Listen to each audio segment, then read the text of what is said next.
Hello दोस्तों, आप सब कैसे हैं? उम्मीद करता हूँ आप सब अच्छे हैं। तो स्वागत है फ्रेंड्स आपका अपने YouTube channel Rakesh success class पर। तो फ्रेंड्स आज देखेंगे जैन धर्म के बारे में। बहुत ही इम्पोर्टेंट टॉपिक है फ्रेंड्स। इससे बहुत सारा एग्जाम में प्रश्न बन जाता है। तो फ्रेंड्स आप कोई भी एग्जाम के लिए प्रिपरेशन कर रहे होंगे तो उसके लिए अति इम्पोर्टेंट होने वाला है। तो चलिए फ्रेंड्स इसको अच्छा से देखेंगे। तो फ्रेंड्स आपका टॉपिक हो गया जैन धर्म। तो फ्रेंड्स चलिए इसको स्टार्ट करते हैं। फ्रेंड्स जैन धर्म के संस्थापक एवं प्रथम तीर्थकर। फ्रेंड्स कई बार पूछा जाता है, यानी कि जैन धर्म के संस्थापक कौन है और प्रथम तीर्थकर कौन है, ये सब बार बार पूछा जाता है।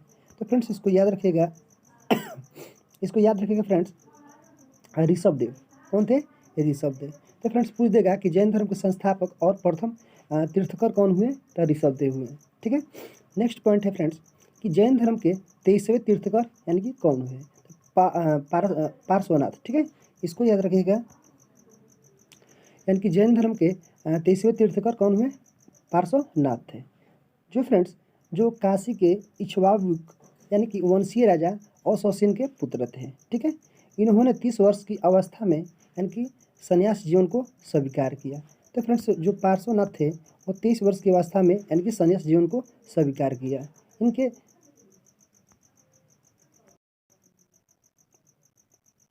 फ्रेंड्स इनके द्वारा दी गई शिक्षा थी। तो फ्रेंड्स इसको याद रखिएगा, यानी कि इनके द्वारा जो शिक्षा दिया गया था फ्रेंड्स, यानी कि पहला हो गया, यानी कि चार टॉपिक पर बताए थे फ्रेंड्स, जो कि अति महत्वपूर्ण है। ठीक है। यानी कि 4 टॉपिक क्या है? ठीक है, यानी कि 4 है, यानी कि हिंसा न करना। ठीक है, हिंसा न करना। दूसरा हो गया सदा सत्य बोलना।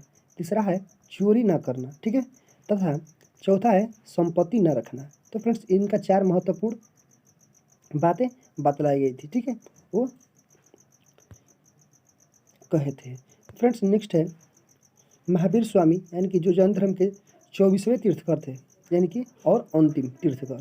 फ्रेंड्स कई बार पूछा जाता है ये भी, यानी कि महावीर स्वामी जो हैं जैन धर्म के 24वें तीर्थकर बने और अंतिम तीर्थकर बने। तो फ्रेंड्स यहाँ से बहुत सारा प्रश्न निकल कर आता है और इम्पोर्टेंट निकल कर आता है फ्रेंड्स कि महावीर स्वामी जो थे यानी कि जैन धर्म के 24वें तीर्थकर बने और अंतिम तीर्थकर थे।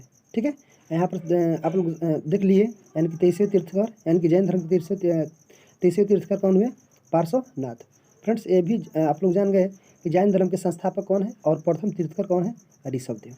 चलिए फ्रेंड्स नेक्स्ट बढ़ते हैं।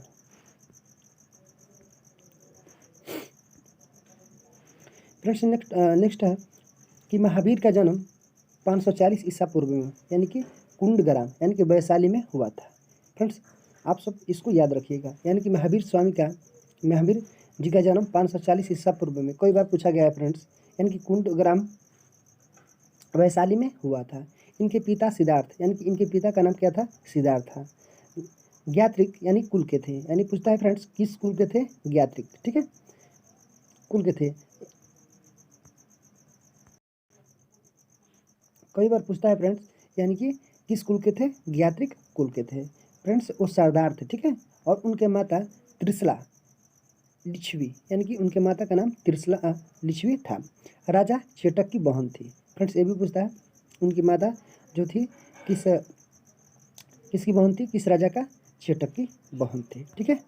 नेक्स्ट पॉइंट है फ्रेंड्स कि महावीर की पत्नी यानी कि यशोदा। फ्रेंड्स कई बार पूछा जाता है फ्रेंड्स में, यानी कि महावीर जी का पत्नी का नाम क्या था? यशोदा। फ्रेंड्स उनकी पुत्री का नाम था अनुजा। ठीक है, उनके पुत्री का नाम क्या था? अनुजा प्रियदर्शनी। ठीक है, इसको याद रखिएगा। नेक्स्ट फ्रेंड्स कि महावीर की बचपन का नाम, यानी कि महावीर का बचपन का नाम फ्रेंड्स यानी कि वर्धमान था। ठीक है, महावीर के बचपन का नाम क्या था? वर्धमान था। इन्होंने 30 वर्ष की उम्र में माता पिता की मृत्यु के पश्चात अपने बड़े भाई यानी कि नंदी वर्धन से अनुमति लेकर संन्यास जीवन को स्वीकार किया था। तो फ्रेंड्स महावीर जी की माता पिता जब मर गए तो फ्रेंड्स यानी कि 30 वर्ष की अवस्था में, यानी कि 30 वर्ष की उम्र में माता पिता के मरने के पश्चात अपने बड़े भाई नंदी वर्धन यानी कि नंदी वर्धन से फ्रेंड्स अनुमति लेकर संन्यास जीवन को स्वीकार किया था। इसको याद रखिएगा। नेक्स्ट पॉइंट है 12 वर्ष की कठिन तपस्या के बाद, यानी कि 12 वर्ष कठिन तपस्या के बाद फ्रेंड्स महावीर को, यानी कि यहाँ पर थोड़ा सा समझिएगा, महावीर को यानी कि जीवित के समीप, यानी कि त्रिजुपालिका नदी के तट पर साल वृक्ष पूछा जाता है फ्रेंड्स, किस वृक्ष, यानी कि साल वृक्ष के नीचे तपस्या करते हुए यानी कि संपूर्ण ज्ञान का बोध हुआ। यानी कि उनका फ्रेंड्स साल वृक्ष के नीचे, यानी कि 12 वर्ष के कठिन तपस्या के बाद महावीर जी को यानी कि ज्ञान की प्राप्ति हुई। इसी समय से महावीर जी यानी कि जिन विजेता, यहाँ पर थोड़ा सा कट गया है, 1 मिनट, यानी कि महावीर जिन विजेता अहर्ता यानी कि पूज्य और निर्ग्रंथ यानी कि बंधहीन कहलाए। तो फ्रेंड्स यहाँ पर बहुत सारा दिया गया है। तो फ्रेंड्स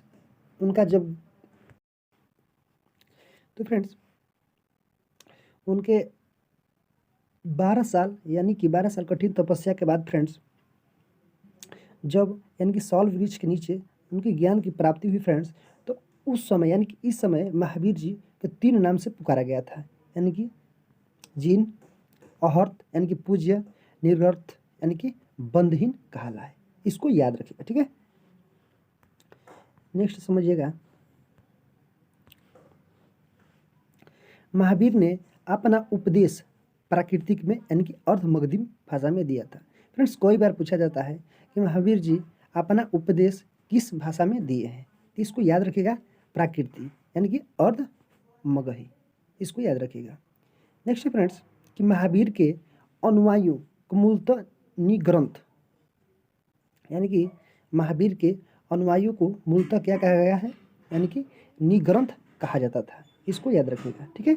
महावीर के प्रथम अनुयायी यानी कि उनके दामाद थे, यानी कि महावीर के प्रथम अनुयायी उनके दामाद यानी कि प्रियदर्शनी के, यानी कि इनकी पुत्री का नाम फ्रेंड्स प्रियदर्शनी था, ठीक है। प्रियदर्शनी के पति थे इनके दामाद, ठीक है, शायद जमाल था इनका। नेक्स्ट है यानी कि जामिल था।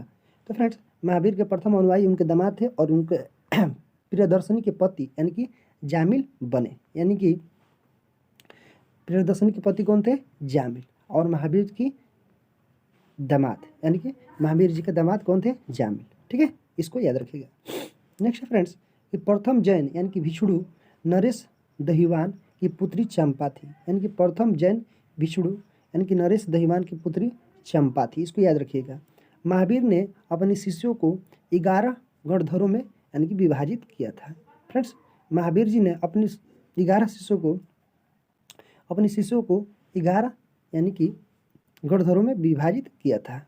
नेक्स्ट फ्रेंड्स कि आर्य सुधर्मा अकेला ऐसा गणवर्धन यानी था जो महावीर को मृत्यु के बाद जीवित रहा, यानी कि आर्य सुधर्मा अकेला ऐसा गंधर्व था जो महावीर की मृत्यु के बाद भी जीवित रहा और जो जैन धर्म का प्रथम थेरा तथा मुख्य उपदेशक हुआ। बहुत ही इंपॉर्टेंट है फ्रेंड्स, इसको याद रखिएगा, ठीक है। चलिए बढ़ते हैं नेक्स्ट। तो फ्रेंड्स यहाँ पर दिया गया है प्रमुख जैन तीर्थकर और उनके प्रतीक चिन्ह।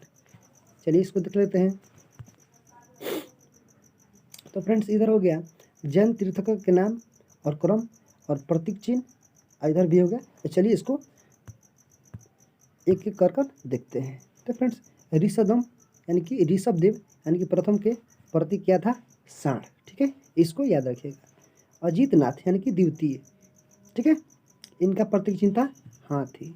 संभव, ठीक है, संभव यानी कि तृतीय, इनका प्रतीक चिन्ह था घोड़ा। संपावर यानी कि सप्त, यानी कि इसका प्रतीक चिन्ह था स्वास्तिक, ठीक है। शांति, ठीक है, शांति यानी कि सुलहावा, इनका प्रतीक चिन्ह था हिरण, ठीक है, इसको याद रखिएगा। नेक्स्ट है नामी, ये थे 21वें, यानी इनका प्रतीक चिन्ह था नील कमल।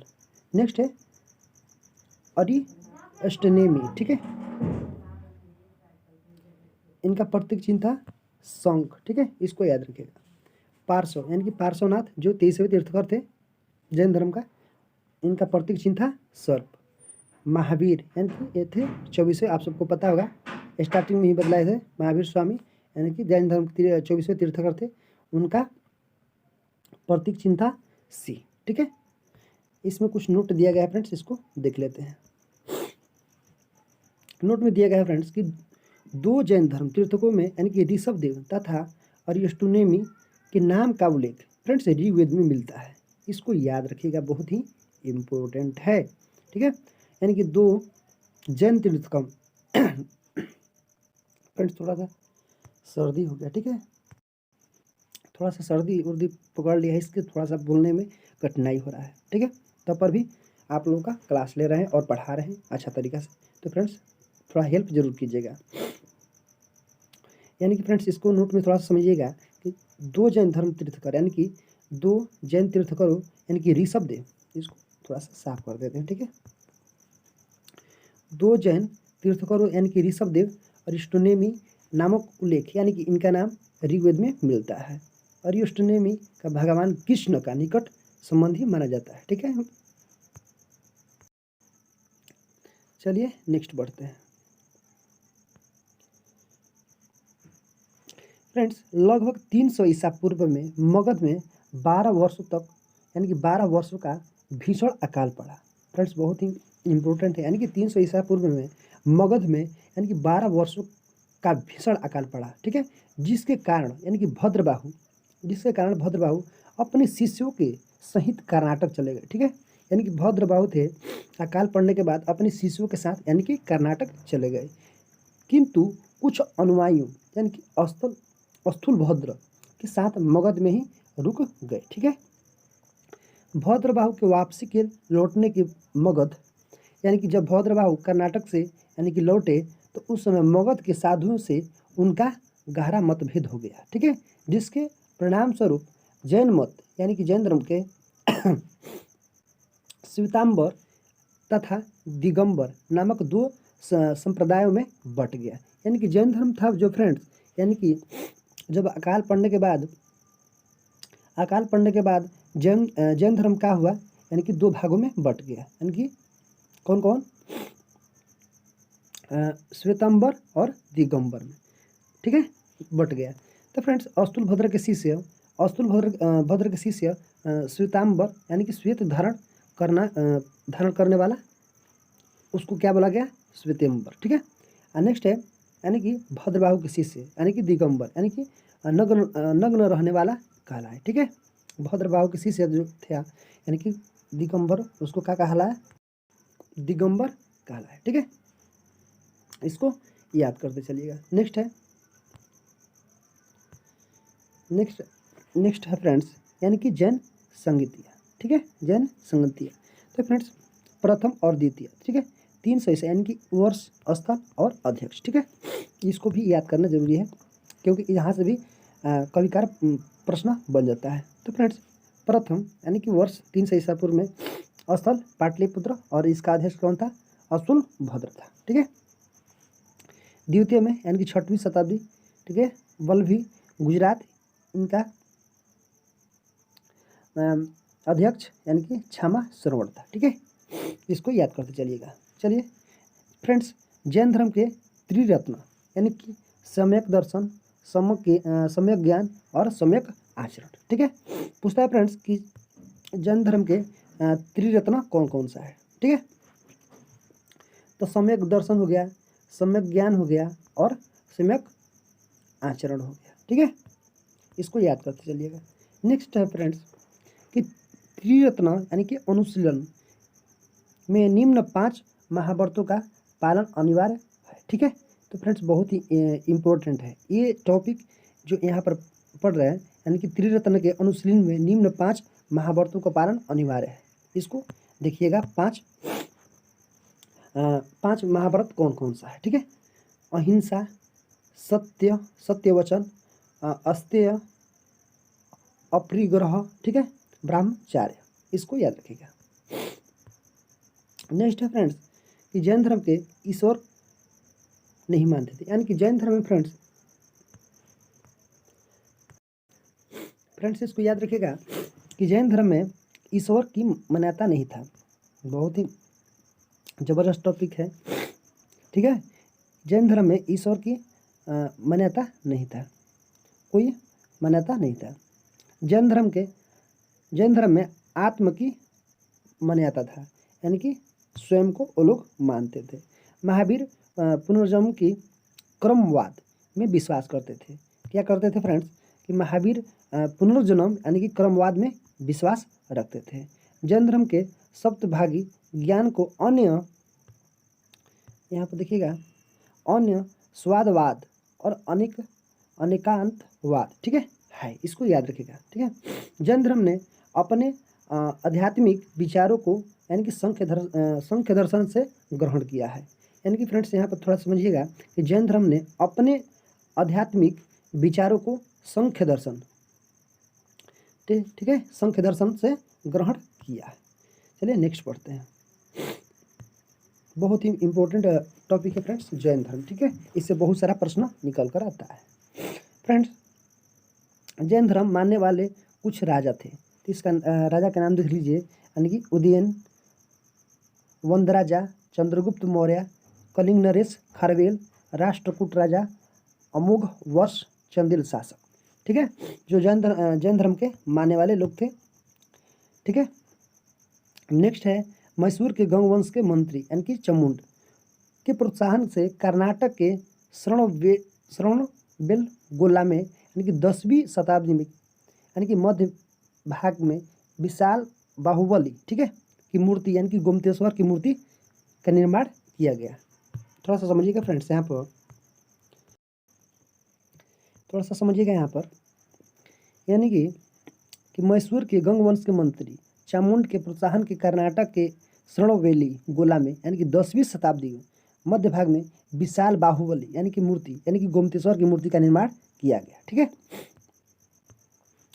नेक्स्ट है खजुराहो के जैन मंदिरों का निर्माण चंदेल शासकों ने किया था। फ्रेंड्स बहुत बार पूछा गया है कि खजुराहो का मंदिर जो है फ्रेंड्स, खजुराहो का जो मंदिर है फ्रेंड्स वो किस राजा के द्वारा किया गया था? चंदेल शासकों के द्वारा किया गया था, ठीक है, खजुराहो का मंदिर। शायद फ्रेंड्स एमपी में है, मध्य प्रदेश में है खजुराहो का मंदिर, ठीक है, इसको याद रखिएगा।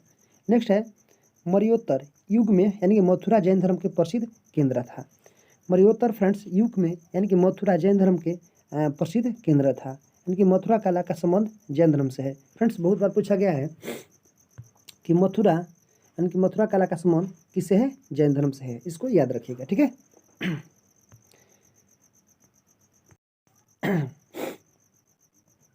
नेक्स्ट है फ्रेंड्स कि जैन तीर्थंकरों की जीवनी भद्रबाहु द्वारा रचित यानी कि कल्पसूत्र में है, ठीक है। फ्रेंड्स यानी कि जैन तीर्थंकरों की जीवनी यानी कि जैन धर्म के बारे में बतलाया गया है यानी कि कल्पसूत्र में, ठीक है, यानी कि किसके द्वारा? भद्रबाहु द्वारा, यानी कि भद्रबाहु द्वारा कौन सा बुक है? यानी कि कल्पसूत्र, ठीक है, इसको याद रखिएगा। 72 वर्ष की आयु में महावीर की मृत्यु हो गई, ठीक है, यानी कि पूछता है फ्रेंड्स कि महावीर जी का मृत्यु यानी कि कब हुआ था? यानी कि 468 ईसा पूर्व में बिहार राज्य के पावापुरी राजगिरी में हो गई थी। बहुत ही इंपॉर्टेंट है फ्रेंड्स, एक बार और पढ़ देते हैं इसको आप सबको, ठीक है। यानी कि कहने का अर्थ है यानी कि 72 वर्ष की आयु में, ठीक है, महावीर की मृत्यु यानी कि निर्माण यानी कि 468, ठीक है, पहले 468 ईसा पूर्व चल रहा था, ठीक है, ईसा पूर्व में यानी कि बिहार राज्य के पावापुरी यानी कि राजगीर में हो गई थी, ठीक है, इसको याद रखिएगा। कब? 468 में, कहाँ पर? बिहार के पावापुरी राजगीर में, ठीक है, और किस वर्ष में? 72 वर्ष की आयु, ठीक है। नेक्स्ट है फ्रेंड्स कि मल्लाराज यानी कि श्रीपति पाल के राजप्रसाद में महावीर स्वामी का निर्माण प्राप्त हुआ था, ठीक है, यानी कि मल्ला राजा श्रीपति पाल राजप्रसाद में महावीर स्वामी को निर्माण प्राप्त हुआ था, इसको याद रखिएगा। तो फ्रेंड्स आज था ये जैन धर्म के बारे में फ्रेंड्स, आप लोग को अच्छा तरीके